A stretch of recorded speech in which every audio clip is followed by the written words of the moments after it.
también es, si no me equivoco, es radiolocutor en la Parola, que es un muy buen programa que lo escucho todas las mañanas. Y activista, por los animales, ¿verdad? Así es. Es un placer primero. Y gracias por recibirnos. Bienvenidas a Teleamazonas, qué gusto que estén acá. Sí, muchas gracias. Bueno, vamos a hacer unas pequeñas preguntas para un proyecto de lenguaje que... Encantado. Listo. Entonces, vamos a empezar por la parte de su trabajo, si no le importa. Una de las preguntas que queríamos realizarle a usted sería ¿por qué usted decidió seguir esta carrera de humanas telecomunicaciones? ¿Qué le apasionaba de esto? A ver, yo creo que lo de comunicación fue una casualidad en mi vida, pero todo empezó por el tema deportivo. Cuando en el colegio yo hacía mucho deporte y por alguna lesión no pude acompañar al equipo, yo le ofrecí al inspector general hacer una crónica, sin ir a jugar, hacer una crónica, tomar unas fotografías, y empezamos a hacer en los murales del colegio todos los eventos deportivos, la selección de fútbol, de básquet, y ahí empezó a gustarme eso de estar en el deporte sin ser partícipe. Y cuando me gradué del colegio, lo que había empezado siendo una hoja de una noticia con una fotografía, terminó por ser un libro que hasta ahora lo hacen, el libro de los deportes del colegio. Claro, sí. Y claro, cuando salí dije, esto me gusta, que es lo más cercano, la comunicación social, la producción de medios, la televisión, la radio, y dije, es lo que quiero hacer. Entonces empezó por un juego y terminó siendo mi profesión. Profesión que ahora le gusta, que Me ahora encanta, ama, me encanta, sí. La verdad es que... de la mejor manera. Muchas gracias. Sí. Creo que esa es la clave, ¿no? Claro. Cuando algo te gusta, cuando haces lo que amas, no te cansas, no ves fines de semana, no ves, ¿no? Hay la gente que viene a trabajar sábados, domingos de noche. Sí. Nos encanta, estamos aquí. Claro, cuando uno ama lo que hace, lo hace de la mejor manera. Lo hace bien. Sí. Y actualmente, ¿qué es lo que más le apasiona de su trabajo? ¿Qué es lo que más le encanta de hacer así? Me encanta conocer historias humanas de gente que supera los límites pensados y que puede llegar muy lejos. Cuando yo voy a hacer una nota, hablo con un deportista, me gusta ver ese lado humano y conocer que cualquier persona lo puede hacer, lo puede lograr. Entonces, más allá del evento deportivo como tal, descubrimos un ser humano con disciplina, con temperamento, con ganas. Entonces eso es lo que más me encanta, ir y hacer una entrevista y descubrir una persona increíble, con voluntad, con ganas de hacer algo. Y cuando te dicen voy a romper un récord, uno dice wow, y empiezas a ver los récords, y cuando rompen ese récord dices sí es posible y todos podemos hacerlo con un poquito de voluntad y disciplina. Entonces es la parte que más me gusta, conocer gente, conocer sus historias y contar esas historias para que la otra gente también, que no tuvo esa posibilidad de estar con esa persona, diga, oye, si pudo él, yo también puedo, claro, y lo intente y lo hagamos. Y yo creo que una parte fundamental de toda sociedad es el tema deportivo. Claro, es un ejemplo de motivación. Exacto. Para perseverar. Para seguir adelante, sí. Bueno, Bueno, siguiendo con la entrevista, la siguiente pregunta sería, ¿cuáles son sus futuros proyectos laborales? A ver, hay varias cosas este año, por ejemplo, como es un año de Mundial de Fútbol, tenemos varios programas que queremos hacer, un programa también de otras disciplinas deportivas que no se tocan mucho y que hay unas historias, como te dije en un momento, muy humanas, por ejemplo, del montañismo, de los triatletas, de aquellos que hacen Ironmans completos. Entonces, contar la historia de por qué empezaron a hacer eso, por qué esos retos que a veces uno dice, eso es imposible para mí, y ellos lo hacen. Entonces queremos hacer un espacio de entrevistas para empezar de cero con el entrevistado y decir, bueno, ¿cuándo, por ejemplo, Iván Vallejo, cuándo fue que te gustó la montaña? Y que él te cuente que a los 7 años hizo su primera cima y se enamoró de la montaña y quiso siempre estar mirando, conociendo. Entonces hay de esos proyectos muchísimos y ojalá resulte alguno de esos porque nos va a encantar. Sé que lo van a lograr. Espero que sí. esperamos, sí. Bueno, de las siguientes preguntas sería, ¿cómo llegó a ser el presentador de deportes aquí en Teleamazonas? A ver, para resumir la historia, mi primer trabajo fue en el diario Hoy, que ya no existe lamentablemente. Y ahí conocí a una persona con la cual aprendí muchísimo. Fue mi jefe durante de los 22 años que me dedico a esta profesión. Él estuvo junto a mí 16 años. Y él me enseñó muchas cosas. Y así como yo le tenía confianza a él, él me tenía mucha confianza, le gustaba cómo trabajaba. Y él en algún momento me dijo, vamos a trabajar en Ecuavisa. Me fui a Ecuavisa, me dijo, ven a trabajar a Teleamazonas. Vine a trabajar acá y siempre como productor, como producción, desde afuera, desde atrás de las cámaras.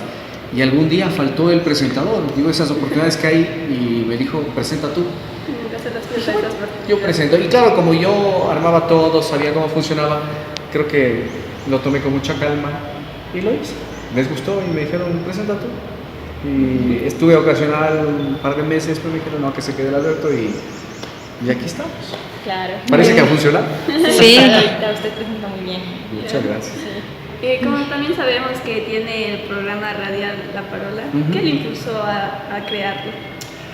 A ver, yo siempre que me levantaba en la mañana, mis padres escuchaban varios programas, muchos de ellos informativos, noticiosos, pero siempre tenían crónica roja, tenían malas noticias, y a veces yo salía asustado de la casa, salía como que, ¿y ahora qué va a pasar? Y oía mucha política, mucha economía, que siempre estábamos mal, siempre estábamos enfermos, siempre nos habían robado, siempre había algo que había pasado, una catástrofe, un asesinato. Entonces, creo que ese sentimiento de que algo estaba mal me invadía.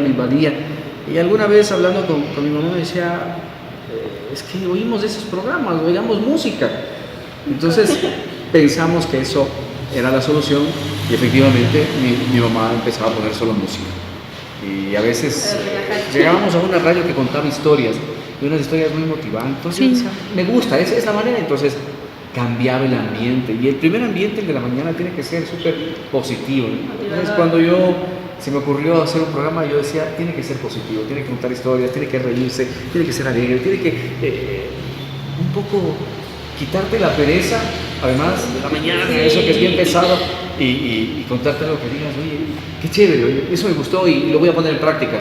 Por último, funciona o no funcione, pero lo escuchaste y le diste tiempo, ¿no? Y esa fue la idea, y empezamos los fines de semana con un amigo. Él no aguantó el ritmo porque era muy temprano, y después dije, bueno, voy a hacerlo solo, y así nació La Parola. Ya está hoy.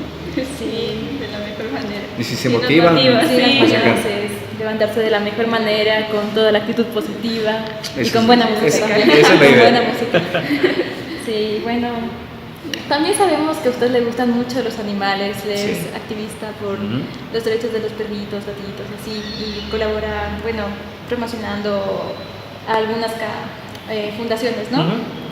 ¿Qué le impulsó a hacer esto, a ser portavoz por los animalitos? Creo que ahí hay un círculo que a mí me importa mucho, que es el bienestar en general, el bienestar colectivo. Y cuando vemos que hay gente que no está bien, y empezamos a analizar el por qué no está bien, empezamos a retroceder y vemos que hay un círculo de violencia, y que esa violencia empieza precisamente con los animales, empieza precisamente con los seres que entendemos muchos todavía que son como cosas, que no tienen sensibilidad, que no se parecen a nosotros, cuando es todo lo contrario.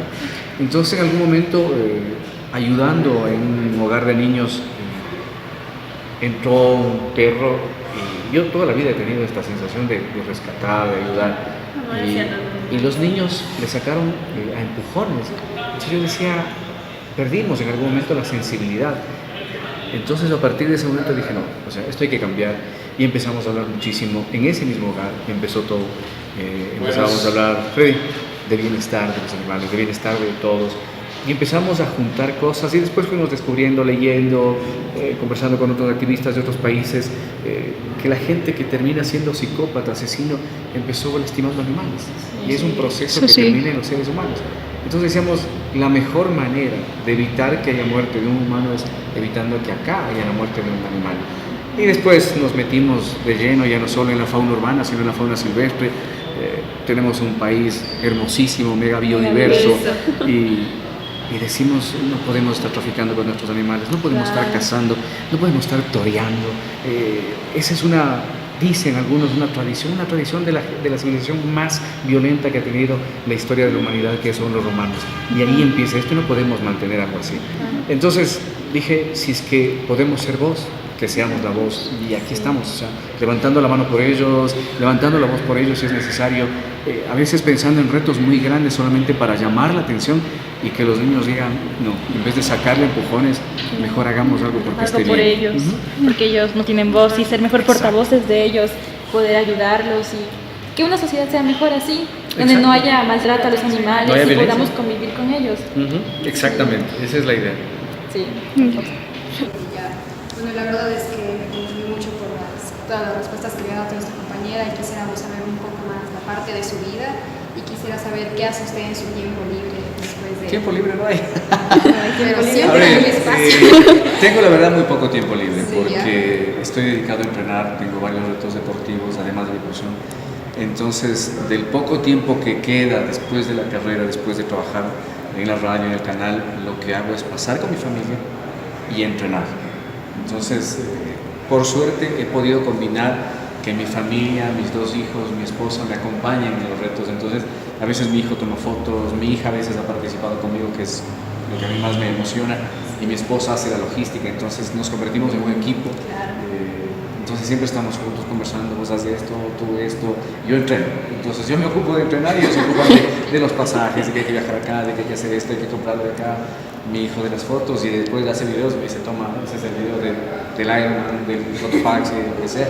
Entonces, hemos creado como una empresa familiar, pero que hace que nuestros tiempos se combinen y pasemos juntos. Entonces, si me dices tiempo libre, yo pienso en familia y en entrenamiento. Y si pensamos en tiempo libre de la familia, del poco tiempo al año que nos queda, porque todos estamos en nuestras tareas, es unas vacaciones y olvidarnos de absolutamente todo y estar en los cuatro. Y nuestros animales, por supuesto. Entonces, viendo que usted creo que es una persona muy dedicada a su trabajo y sobre todo que ama lo que hace, y la verdad es que admiro mucho que esté tiempo a su familia y que todo lo que usted ama se combine en una sola forma. Entonces, pasando a la siguiente pregunta, quisiera saber cuál es la mejor anécdota que ha tenido aquí en el canal. ¿Buena o mala? Porque hay de todas. Como quiera tomarle usted cuenta. A ver, yo creo que la mejor anécdota es, y no fue aquí en el canal, pero parte de mi profesión es haberle conocido a Jefferson Pérez y haber conversado con él, no del tema deportivo, sino del tema humano. Caminábamos por Cuenca y en un momento Jefferson, que es un tipo bastante serio, y que saluda fraternalmente con toda la gente, pero de pronto se acercó un señor que vendía diarios y se pegaron un abrazo súper tierno, súper emotivo, y a mí me llamó muchísimo la atención porque con otras personas no había sido así. O sea, te digo, muy cordial, pero no con esa efusividad que se abrazó con este señor. Y cuando se fue, ya me había presentado, este señor se fue, se cruzó la calle, estuvo a la esquina siguiente y Jefferson le quedaba viendo. Y yo le decía, ¿nos vamos o...? Entonces me dijo, mírale. Entonces yo le miraba cómo trabajaba y me dijo, yo empecé así. Yo vendía diarios, pero yo no me quise quedar en esa esquina. Me crucé acá. ¿Sabes qué significan estos 8 metros? Disciplina, temperamento, ganas de no estar en el mismo sitio, ganas de superarme, ganas de ser mejor, ganas de ser el número 1. Yo soñaba con la medalla de oro no cuando entrenaba, sino cuando estaba sentado vendiendo libros. Entonces me dejó sin saber qué decir, analizando, evaluando, y cada vez que necesito como motivarme, pienso en él. Me parece que es una persona muy capaz, más allá de lo que hizo por nosotros en el sistema deportivo, convencernos de que somos capaces de cualquier cosa. Después, en el aspecto humano, es una persona muy maravillosa que tú le oyes 5 minutos y te cambia el día, te cambia la semana, te cambia el mes y hasta te puede cambiar la vida. Entonces, yo creo que esa es una de las mejores anécdotas que me ha pasado a mí. Y de ahí te puedo contar miles, porque por suerte y por esta profesión he conocido a grandes deportistas y con ellos, de la mano de ellos, de la experiencia de ellos, he cumplido retos personales. He estado en la cima del Cotopaxi, del Kayak, del Chimborazo, y con cada uno de ellos que he subido, ellos tienen Everest, tienen Ochoyos, tienen Himalayas, y en cada subida me han contado su historia, y cuando bajo y yo cuento la historia de ellos, mucha gente dice, yo también quiero subir. Y digo, vamos, o sea, hagamos, y les invitamos otra vez. Entonces, yo creo que de esas anécdotas hay muchísimas, pero con la de Jefferson me quedo siempre. La verdad es que una anécdota que creo que a mí y a todos nuestros compañeros nos ha llegado, la verdad, creo que es una parte muy humana de usted, que aparte de hacer su trabajo, sepa algo más de las personas que va a entrevistar o vaya a hacer algún tipo de... Creo que es importante saber Es importante saber el lado humano, pues, la verdad admiro mucho, demasiado. Y siguiendo la siguiente pregunta, quisiera saber si usted no hubiese sido periodista, se elegido esta carrera. Veterinario fijo. Eso, veterinario fijo. No sé, por todo esto que siento por los animales, me hubiera gustado ser veterinario, no sé, trabajar en alguna organización de rescate de animales, estar en alta mar defendiendo a las ballenas, o en el África defendiendo a los elefantes, por más peligroso que parezca. O sea, pero claro, nunca me imaginé, yo de niño soñaba con ser bombero. Después dije que quiero ser futbolista y después ¿Ya ves dónde estoy? Uno nunca sabe, pero si ahora me dices, si no fuera esto, seguro sí sería veterinario. Estaría muy pegado mucho más a los animales y sobre todo animales silvestres. Creo que cada uno son extraordinarios, son maravillosos y te cambian tu forma de concebir la vida, ¿no? Entonces, sería veterinario. Entonces, definitivamente, la mejor entrevista que he hecho. Qué chévere, qué bueno que sea así. Entonces, de verdad creo que tengo mucha gran admiración por todas las palabras que he dicho, porque creo que es una persona que, más que hacer su trabajo, ama lo que hace. Y creo que es algo tan admirable en las personas que, o sea, no es simplemente vemos una persona plasmada en la televisión que solo habla y dice lo que tiene que decir, sino lo que también lo que se siente, lo que no se ama. Entonces, la verdad, muchas gracias por esta entrevista y Gracias a ustedes, encantado de la vida. mucha admiración, la verdad. Gracias. Me conmovió. Gracias por eso.